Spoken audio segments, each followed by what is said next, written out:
अब से तुम्हारा नाम साहिबा कौर बरार नहीं, नताशा बवेजा है। मार डालूंगा और उसके बाद मैं खुद को मार डालूंगा। तेरी मेरी डोरिया के आज के एपिसोड में आप देखेंगे कि गुरुद्वारे में अंगद एक आदमी से उसकी मदद करने का अनुरोध करता है। आदमी पूछता है कि उसके जैसा गरीब आदमी उसकी मदद कैसे कर सकता है। अंगद उसे अपने सोने का कड़ा दे देता है और अपनी प्लान समझाने के लिए उसे एक तरफ ले जाता है। उधर साहिबा पासपोर्ट में अपना नाम मिसेस नताशा रूमी बावेजा देखकर चौंक जाएगी। रूमी का कहना है कि वह अब नताशा बावेजा है क्योंकि उसकी मां ने उन्हें अपना नाम दिया और स्वीकार किया है। वह उसे बंदूक की नोक पर धमकी देता है कि वह नताशा बावेजा है। साहिबा कहती है कि वह नताशा बावेजा है। रूमी आत्मविश्वास से अपना परिचय देने के लिए चिल्लाता है। वह दोहराता है कि उसका कहना है कि वह उसके पति रूमी बावेजा है। वह कहती है कि वह ऐसा नहीं कह सकती।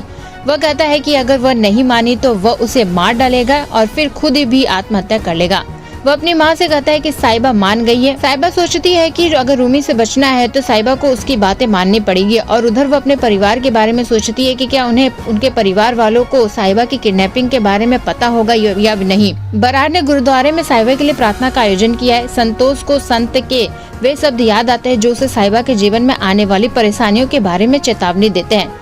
वह यह सोचकर रोती है कि वह तब क्यों नहीं सचेत हुई और अब अपनी बेटी को खो दिया। एक महिला जो अंगद गार्ड को सूचित करती है और कहती है कि हत्यारा अंगद यही है।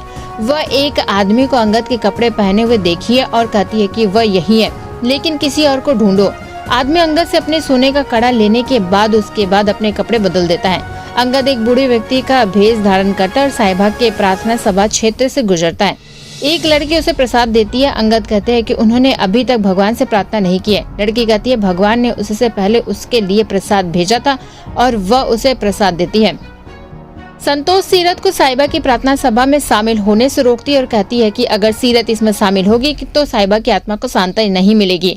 वह सीरत पर साहिबा की जिंदगी बर्बाद करने का आरोप लगाती है। सीरत कहती है कि साहिबा की मृत्यु के लिए वह उसे दोषी नहीं ठहरा सकती है और यहाँ तक कि वह साहिबा के निधन से दुखी भी है। संतोष अपनी बहन के पति पर नजर रखने के लिए उसे खरी खोटी सुनाती है और उसके पापों को उजागर करती है। बरार परिवार चुप खड़ा है। वही मनवीर कहती है कि संतोष सीरत का प्रार्थना करना और संतोष से कहता है कि वह साहिबा की मौत के लिए सीरत और अंगद को दोषी नहीं ठहरा सकती है क्योंकि वह दोनों निर्दोष हैं। हालांकि संतोष अपनी बेटी की मौत से बहुत आहत है, लेकिन इसका मतलब यह नहीं है कि वह आंख बंद करके निर्दोष लोगों को दोषी ठहरा सकती है।